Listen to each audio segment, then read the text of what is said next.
商太太看了外甥女一眼，说道：“我们相认至今，战印还是第一次登门。”海童给洋洋夹了点菜，淡淡的道：“他是心虚啊，心虚是真心虚，肯来也是冲着你来的。那小子骗你的事，大姨也替你生气，却又不得不承认，他对你是动了真心的。你认识他的时间统共就几个月，大姨真正认识他的时间有10年，对他的了解比你深。战家对孩子的保护性很严密，在孩子没有成年涉足商界时，外界的人是不认识他们的，他们也非常的低调，和普通人家的孩子没什么两样。故而商太太才会说，他真正认识战印的时间是10年。那时候战印已经在战氏集团历练过，被他爷爷奶奶带着参加商界的一场盛大酒会正式露面。等他接管战氏集团后，由于他那讨人厌的脾性，出入总带着一班身材高大的保镖，帮他挡住无数爱慕他的年轻女性。大家对战少的最大印象就是这一点了。商太太是眼看着战印从20岁走到如今30岁已过，是真的没有闹过绯闻。战氏集团旗下也有娱乐公司，签约的艺人众多，多少女星女模有幸能见得战印一面的，想方设法想跟战印传一下绯闻都没有机会。有些手段过于偏激的，反而遭到封杀。那有被封杀毁了前途的前车之鉴后，再也没有一人敢打战印的主意。管成上流社会的那些名媛们，有几个没有暗恋过战印的？商小飞就是在多年前对战印一见钟情，痴恋数年，曾经想过放下，又始终放不下，才会勇敢地公开表白。公开追求呢，也是管成诸多千金小姐中唯一一个有此勇气的人。商小飞在表白并到追战印时，多少千金小姐暗戳戳地看笑话，也是在等一个结果。如果商小飞的公开倒追不会惹怒战印，那他们也准备出手了。在他们暗戳戳地等着结果时，商小飞熄了火。不久后就传出战印已婚的消息，暗恋他的女人们梦碎。虽说商家与战家一直不对付，商太太也得承认战家的男儿是真的感情专一，有女儿的人家谁不盼着自己的女儿能嫁入战家？不说战家的富贵，仅是战家男儿富有责任心，感情专一就足够吸引人。商太太一直知道战印不会喜欢自己的女儿，劝女儿无数次，是小飞不撞南墙心不死。对于战印最后栽在自己的外甥女手里，其实商太太也不太明白战印为什么会爱上海童。她不觉得自己的外甥女不好，但在管城上流社会里，比海童优秀的千金小姐比比皆是，战印都不动心。唯独爱上了海童，不得不说这是缘分。商太太要是知道老太太当初视听神棍的话，才会极力撮合战印和海童的，估计会无语至极。现在大姨不想替她说话，只跟你说一句，既然决定了就抓牢了，大姨也相信你能行。她2个外甥女都像她年轻时一样喜欢独立，可能是早早失去双亲，遭受太多的不公，过早的接受社会的毒打吧，姐妹俩才会特别的坚强，还能养成开朗的性格，实属难得。在商太太看来，2个外甥女是真的做到了笑对人生风雨。大姨，我知道啊。商太太欣慰的笑，又看了商小飞2眼。商小飞自顾自的夹菜吃饭，对于战印的到来呢，似乎浑不在意。此刻被母亲看着，他也抬头看着母亲，说道：“妈，你看我做什么？是你外甥女婿来了，又不是你女婿，你女婿还没有着落呢，还得多养我几年。你不想嫁的话，妈能养你一辈子。才怪呢，我今年27岁了，四舍五入法已经30岁。我就怕妈心里不着急，说不定像小军的妈那样，只要有个男人追求我，你就恨不得把我扫地出门呢。沈妈妈不就是那样对小军的呀？那当然了，也是苏南足够优秀，又能说会道的，把沈家人哄得完全站在了他那一边，就差塞户口本给苏南绑着小军去领证了。妈，你想见你外甥女婿就赶紧让他进来，趁我们刚开吃，叫他一起吃饭，不想见的话，让我出去轰他走。他要是肯叫我一声表姐，我就给他走后门。最后是海童出去的。战印第一次登商家的大门，他就很低调啊，没有带着一班保镖过来，只有阿七跟随着。在等待的过程中，他也下了车，是站在别墅大门口等着的。佣人进去通报后，久久没有人出来，他也没有半点不悦之色。阿七和司机站在他的身后，两个人手里帮战印提着他买来的礼品。哪怕战印很不喜欢商家，毕竟是对手嘛，都彼此针对了多年，忽然间成了亲戚关系。不管是战印还是商无痕，其实都难以接受，因为他们想大展拳脚的时候，多少都会有点顾忌。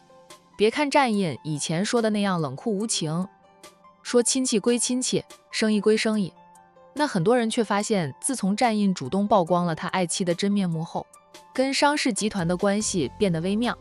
那抢生意还在抢生意，没有过去那般霸道至极，多少给商氏喘一口气的机会。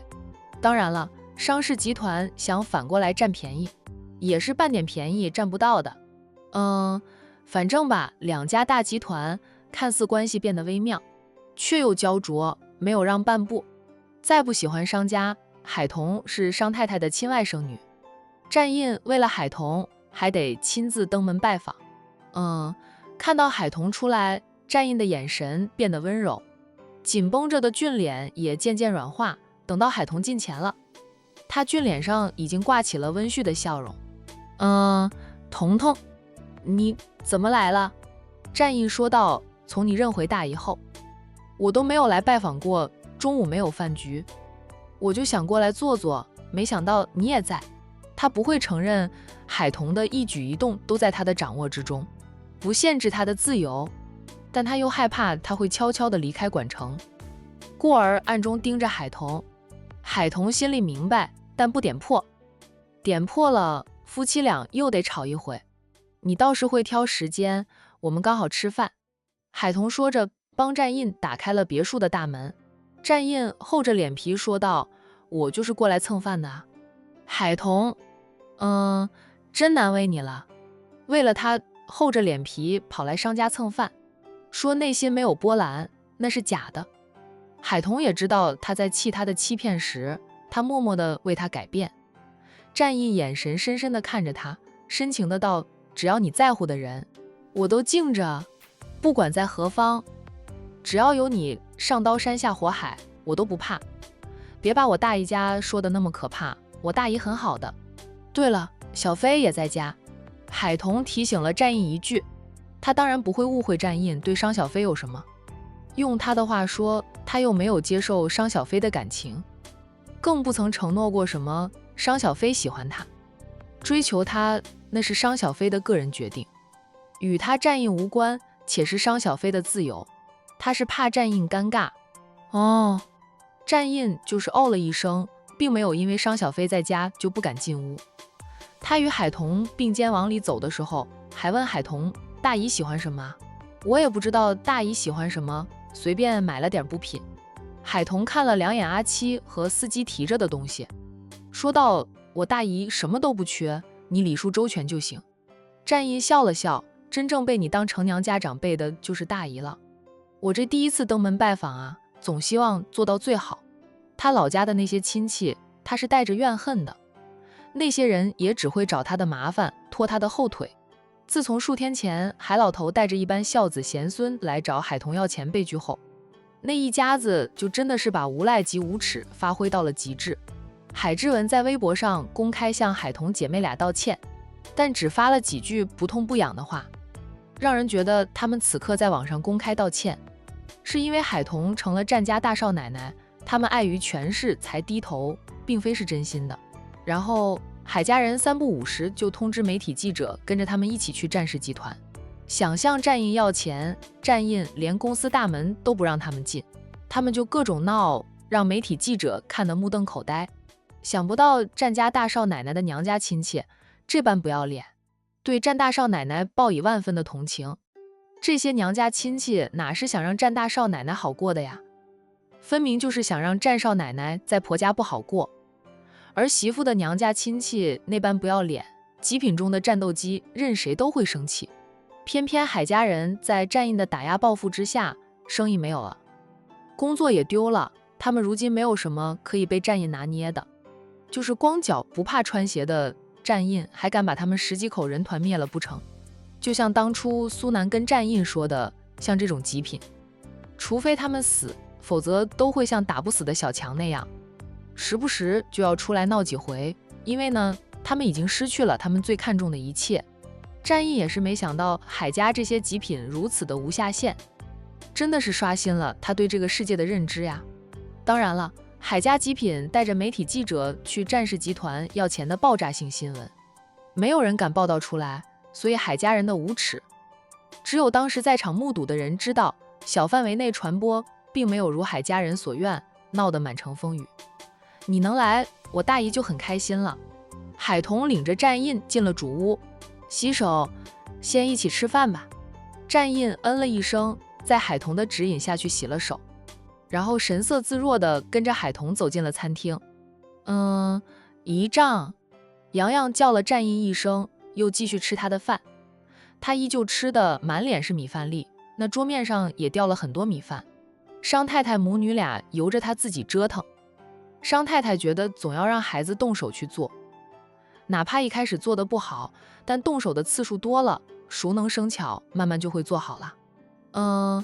再过几个月，洋洋就能满3周岁，是该让他自己吃饭了。战印摸了摸洋洋的头后，看向商太太，温沉地叫了一声：“大爷啊。”商太太嗯了一声，温声说道：“来了，先吃饭吧。”佣人早就给战印备了一副碗筷，跟商太太打过招呼后，战印就看向了只顾着吃饭，并没有像以前那样看到他就两眼放光的商小飞，抿了抿唇后才开口：“表姐好。”噗，咳。商小飞先是喷饭，然后就是呛咳。挨着商小飞最近的是商太太，她忙端起汤碗递给女儿喝口汤。商小飞接过了那碗汤，猛喝了好几口，才止住了咳。看到自己喷出来的饭，他脸红耳赤，第一次如此失态。特别是被他对面的洋洋用明亮的大眼睛看着时，商小飞的脸更好。小家伙甚至用他肉乎乎的小手捂住了他的小碗，生怕表姨会把饭喷到他的小碗里。战印，你害死我了！商小飞说了战印一句，他面前的那几道菜都被他喷了饭。佣人赶紧把那几道菜撤走，让厨师加急的再烧几道菜。战大少爷来了吗？虽说海家姐妹在商家是属于表小姐，却没有人敢轻视。战大少爷就更不用说了，身份贵重的很。佣人擦干净了桌子，商小飞涨红的脸才恢复过来。战印若无其事的在海童的身边坐下，淡淡的道：“表姐说你比彤彤大一步，彤彤叫你表姐，我理应跟着彤彤一起叫你表姐。”商小飞张嘴，无法反驳。半晌，他笑道：“我这不是以为你这辈子都不肯开口叫我表姐吗？谁想你这么快就低头，开了你的金口。”战印不再接他的话，反正他叫了商小飞表姐，没有轻视海童娘家人的意思。他说过，海童在乎的人，他都会敬着。商小飞看到洋洋还捂着小碗，说他：“洋洋，吃饭了，不用再捂着你的碗了。”洋洋天真的问他：“表姨，你还会表演喷饭吗？”商小飞站起来，探过半截身子，伸长手轻拧洋洋的小脸：“臭洋洋，连你都会调侃你表姨了。”洋洋不臭啊。臭洋洋。洋洋不臭，洋洋天天洗澡，不臭，表姨身上才有味道。香水的味道，哪怕不是很浓烈呢，小家伙其实也不太喜欢，因为妈妈和小姨身上的味道是很自然的，很好闻的，不会像表姨的那样。商太太笑着说：“女儿，你身上的香水味，洋洋不喜欢吧？好了，吃饭，别和一个3岁的孩子计较。”商小飞抬起手臂，自己闻了一下，是有点香水的味道。想到被小洋洋嫌弃身上有味道，这小家伙又说不明白是香水味，别人会误以为他身上有臭味呢。以后我也不用香水了，还能省一笔买香水的钱。海童笑道：“洋洋就是胡说八道的，小飞你别怪他哈，童言无忌啊，就是他年纪小，说的才是真心话。商小飞被洋洋一句他身上有味道，还是很放在心上的。特别是他那么喜欢洋洋，洋洋却嫌弃他身上有味道。吃饭了，商太太笑道：“他现在年纪大了呀，也不用香水，就觉得自然最好。但女儿还年轻，习惯了用香水，那是很正常的事情。战印家常便饭，没什么好菜，你别嫌弃啊。”商太太客气地对战印说道：“厨师烧的的确是家常菜。青菜呀，还是商太太在自家院子里自种的呢？”战印忙道：“我不挑食，什么都吃的。”商太太母女俩都在心里腹诽：“你不挑食，就没有人挑食了哈。”作为曾经爱慕过战印的商小飞，自是把战印的喜好打探得清清楚楚的，知道战印不仅有点小洁癖，还嘴刁。他说不挑食，那是因为海童在场。吃饭的时候呢，战印很是照顾着身边的爱妻，时不时就帮海童夹点菜，偶尔被洋洋看一眼，他又帮洋洋夹点菜。小家伙呢，就心满意足的吃的小肚子圆滚滚的。吃饱喝足后呢，洋洋对商太太说道：“姨婆，你家里的饭菜很好吃，跟我妈妈和小姨做的一样好吃。”商太太乐呵呵地抱起他：“那洋洋以后常来姨婆家里吃饭哦。”洋洋点头说道：“妈妈和小姨过来，我就过来吧。”商太太宠溺地把小家伙的头按贴在他的怀里，就像抱着儿时的妹妹一样。洋洋等会儿记住姨婆的电话，以后想过来给姨婆打电话，姨婆就过去接你过来吃饭。又说海童，你姐妹俩也是，总是不来大姨家里，以后要常来。他又看向默默地瞅着外甥女看的战印，补上一句话：战印以后有空也可以和彤彤一起过来。战印脸回了看老婆的眼神，客气的道：“只要我有空，一定常来啊。”他瞟了两眼茶几上的那一叠邀请函。商太太捕捉到他这个小细节后，主动的就说道：“彤彤想跟着我去参加宴会。”一句话，无需过多的解释，战印就能明白海童的意思，知道他也在努力着的。并非只有他在付出，海童也在付出、改变、努力、上进。战印虽然还是希望海童保持现状，那样他就可以快快乐乐的，不用那么辛苦。最终没有再说什么，只是心疼海童因为他而改变他的生活现状，可让他放手，他又做不到。他平时偶尔才会参加一下宴会，就算参加了也是露露面，很快就会离开。而他家里的女性只要在宴会上露脸，都是众星捧月，人人都巴结，绝不可能受气啊。但有一点呢，战印却是无法忽略的，就是他的母亲以及婶婶们都是生于豪门、长于豪门的豪门千金，他们嫁入战家，那是门当户对。想到海童的处境啊，战印渐渐地理解海童的坚持了。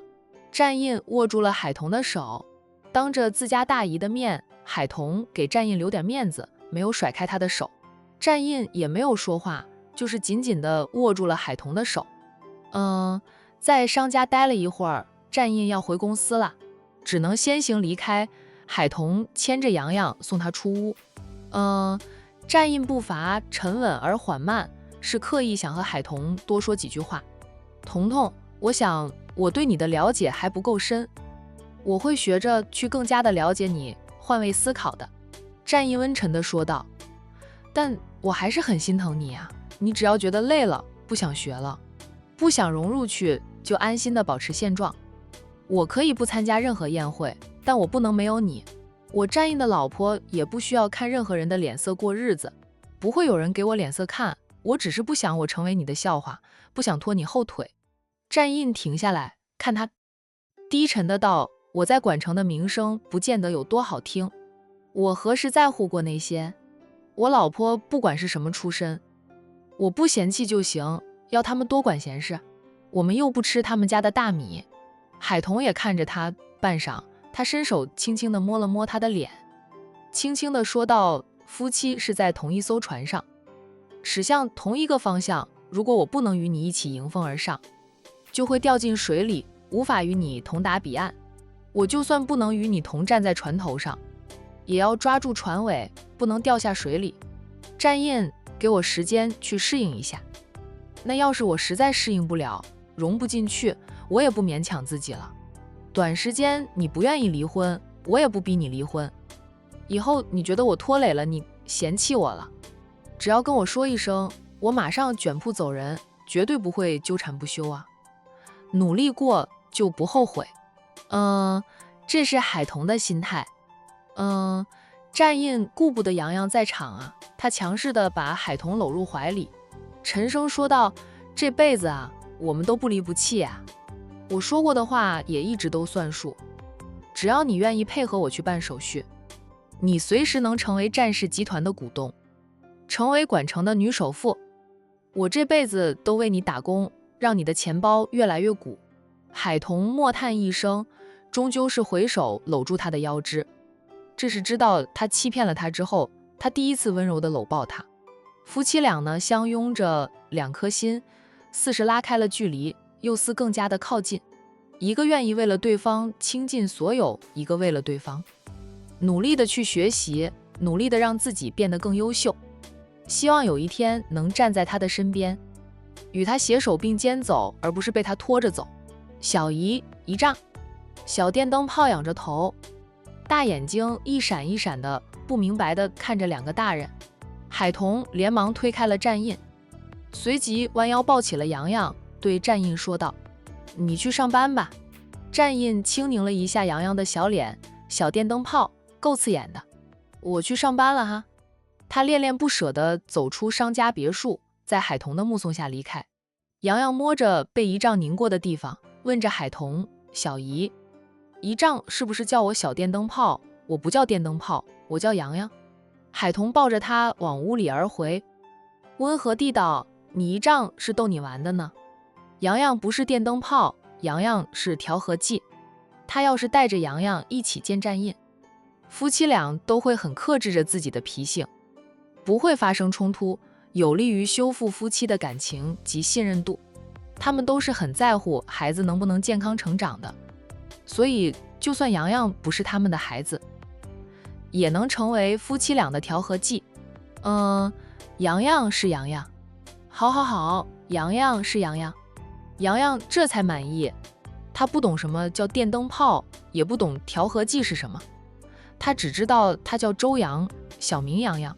回到屋里后，商太太就让海童跟着上楼，进了商小飞的大衣帽间，满房子都是商小飞的衣服。商太太说道：彤彤，你和小飞身高体重都差不多，你先试试小飞的衣服，大姨看看你穿什么衣服，能让你先天带来的优雅气质发挥到极致。海童看向小飞，小飞大方地道：彤彤，我妈让你市井管事，咱们是姐妹，你就算穿我的衣服，我都没有意见。况且我有很多衣服，当时买的时候很喜欢，买回来后放在这里都没有穿过，你赶紧帮我分担一点，我就有借口充实我的后宫了。海童被逗笑。商小飞真正喜欢一个人的时候，是掏心掏肺般好，一点千金小姐的架子都没有。当然了，不投缘的，他也真的会让人家没脸。一整个下午，海童除了试衣服，就是被自家大姨和表姐压着去做美容美发。傍晚，管城中学附近的商铺都迎来了最好的生意时光，特别是书店。开学后，学生们要买各种资料，有些资料来货来得晚，导致最近2周内，学生们下课后都喜欢往书店里钻，问着资料到了没有。此刻，海童的书店里就挤满了学生，要买资料的，买学习用品的，沈小军和梁姨2个人忙得团团转。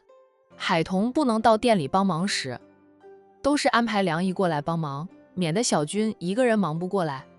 一辆崭新的 SUV 停在了书店门口，车门推开，一身白色西装的苏南手捧着一束鲜花从车上走下来。看到那么多学生在买东西，苏南回身就把花束放在车上，然后脱掉了西装外套，再摘下戴在右手腕上的名贵手表，一并放在车上，关上车门后，他边往书店里走去，边卷起了衣袖，做好了帮小军忙的准备。小军啊，苏南进去先跟小军打了声招呼，忙着呢。哎，正好我过来了，有什么忙是我能帮得上的？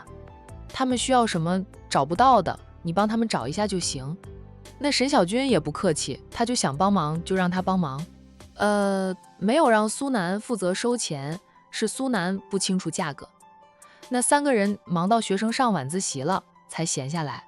你今晚不用应酬，那闲下来了，沈小军才有空和苏南说话。我的上司突然开恩了，就把应酬的事儿都揽了过去。我乐得轻松，下班后就过来接你，咱们一起去吃饭吧。我在管城大酒店订好了位置的，连菜都点好了，我们过去后就能上菜吃饭，都不用等。我还买了2张电影票，吃完饭后我们一起去2场电影。我是很难得这么清闲的。从他成了战印的总特助后，苏南的确是很忙。晚上不用应酬的时候很少很少。战印和海童感情升温的那段日子，苏南最忙啊，因为战印老是把公司的事情推给他，战印自己跑去陪老婆。那沈小军正想说话，苏南忽然扭身跑出去。沈小军愣了愣后就问梁姨，我好像还什么都没有说吧，他怎么忽然就跑了呢？梁姨说道，我刚才是站在外面看着的，我见到苏总抱着一束花下车，看到店里人多，他才把花束放回车上，然后脱掉了西装外套才进来的，现在应该是去拿花束吧。梁姨笑着，苏总对沈小姐很在乎，就沈小姐和我们大少奶奶一样，都是有福的。提到了自家大少奶奶，梁姨的笑容连起来，叹道，也不知道大少奶奶考虑的怎么样了。大少爷为了大少奶奶是茶饭不思，人都瘦了，我们看着都心疼。最心疼大少爷的自然是太太了，只是犯错的是大少爷。太太心疼也不好找大少奶奶的麻烦，还有老夫人坐镇着呢。老夫人说了，小夫妻俩的矛盾要让小夫妻俩自己解决，谁都不能插手管，除非战印向长辈求助了。你们大少爷不好过，彤彤也不好过。减肥的人是海玲姐，彤彤都跟着减掉了几斤，海彤没有因为这件事就影响日常3餐，可能是心事重吧，她还是瘦了点儿。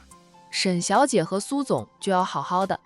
那沈小军说道，梁姨，在你们眼里我和苏南般配吗？苏家门槛也很高的。般配啊，郎才女貌，非常的般配。自从他的父母以及姑姑都知道苏南在追求他后，一个个都跟他说赶紧答应苏南的追求呀。别错过了这么好的男人。连张念生都跟沈小军说苏南很不错，让沈小军有一种他再不答应苏南就会被群殴的错觉。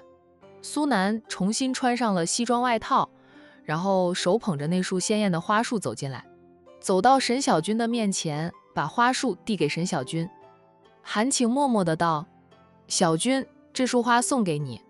沈小军接过了花束，谢谢。你喜欢就好。他又从裤兜里摸出一只红色的锦盒，打开了盒子后再递到沈小军面前，我觉得这只翡翠玉镯很适合你，就给你买下来了。他拉过沈小军的一只手，拿起玉镯套进了沈小军的手腕。沈小军没有拒绝他送的礼物，知道也拒绝不了。别看这厮总是笑眯眯的，瞧着比战印好相处，其实骨子里头也有着霸道。收了他这么贵重的礼物，那他也得研究研究会送什么礼物给他才能扯平啊。礼尚往来嘛。沈小军给梁姨叫了外卖，又把店里的钥匙交给了梁姨，对梁姨说道，梁姨，你吃过饭后想什么时候回去就把门关了。钥匙你带着也行啊，送去给你们家大少奶奶也行。大少奶奶说她最近几天都没有空，我代替我们大少奶奶过来帮忙。要是我留着吧。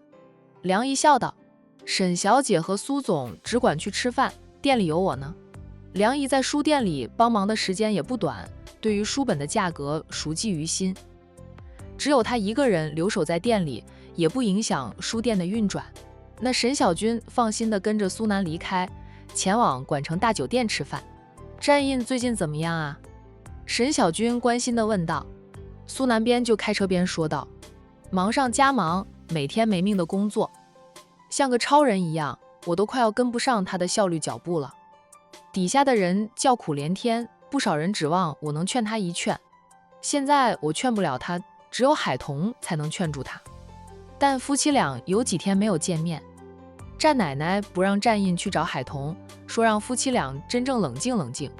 今天他们夫妻俩才见面，不知道谈成什么样。战印回来后并没有找我倾诉，依旧是没命的工作。中午的时候去了一趟商家，下午看他的心情好了很多，但还是很拼命的工作，我看他都瘦了几斤。苏南说着偏头看一眼沈小军，笑道：小军，咱们俩可别不上他们的后尘，我们要一直这样恩恩爱爱的，信任对方。我不骗你，你也别瞒我，谁跟你恩恩爱爱了，我有什么事儿能瞒得住你？苏南嘿嘿的笑，我觉得我们现在这样就很恩爱了呀。恩爱不是天天把我爱你挂在嘴边的，是从生活上细节上来体现的。那沈小军说他我只看到你有空就去讨好我爸妈，跟我弟像亲兄弟那样。他本身就足够优秀，嘴巴又甜，能说会道的把他的家人哄得站在他那一边，因为他们是你的亲人呀，以后也会成为我的家人。我对我自己的家人好，那是理所当然天经地义的事。不要脸，我都还没有答应你呢，就把我的家人当成你的家人了。苏南厚脸皮的道，追妻就不能要脸，战印当初那么要脸，才会有今天这样的局面。沈小军就哭笑不得，你倒是拿战印当反面教材了。我说的是事实，战印但凡听我的劝，他和海童也不会有今天这样的局面。那沈小军说你很有感情经验啊？那倒没有，你是我真正喜欢的，第一个也是唯一的一个女孩子。苏南才不会跳进沈小军挖的坑里呢。虽说他以前也曾暗恋过某位女同学，那是很久很久以前的事了呀。他现在连对方长什么样都不记得了，那之后他都没有时间去恋爱，也没有遇到能让他生出兴趣的女孩子。就连沈小军他最初也没有在意。早在战印和海童闪婚时，他帮着战印摸清海童的祖宗18代时，顺便也把海童的最佳拍档沈小军的资料摸了一遍的。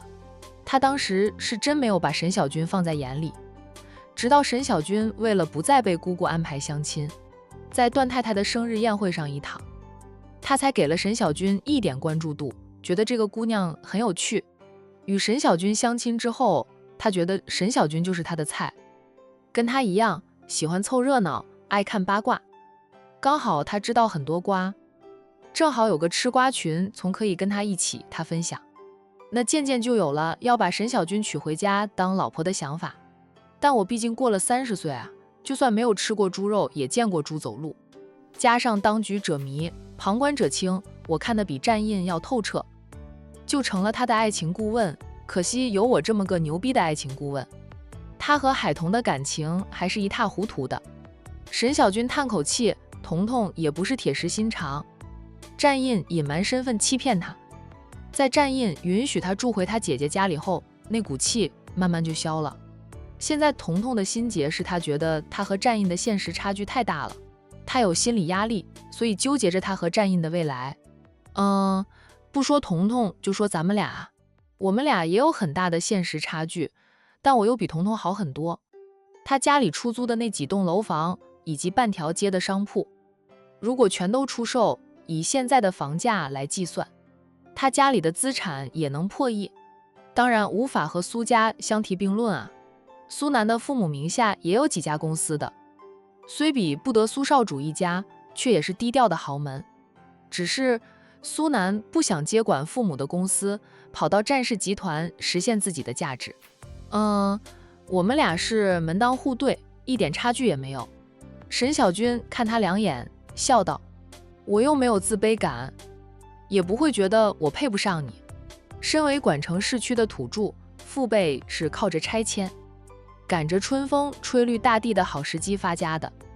沈小军打小的生活就优越，他不喜欢嫁豪门，却不会觉得自己配不上。他只是觉得豪门水深，像他姑姑嫁入张家，都不知道吃了多少苦头呢。他想找一个和他一样是管城土著的，有一份稳定的工作，家里也有几栋楼房出租的。与他才是门当户对。婚后讨论的是明天谁去收租，那是共同话题。彤彤也不自卑，他只是太理智了，从来不想涉足的圈子，却是他余生都要涉足及面对的，他就是压力太大。苏南表示理解，两个人呢聊着感情话题，不知不觉间便到了管城大酒店。苏南没有把车开进地下停车场，而是在酒店门口的小停车场找了个位置停好了车。沈小军要下车时，苏南还提醒他，我送给你的花束，吃饭带上花束干嘛？沈小军嘴里嘀咕着，但还是抱着花束下了车。苏南下车后很自然的就牵起他一只手，拉着他往酒店里面走去。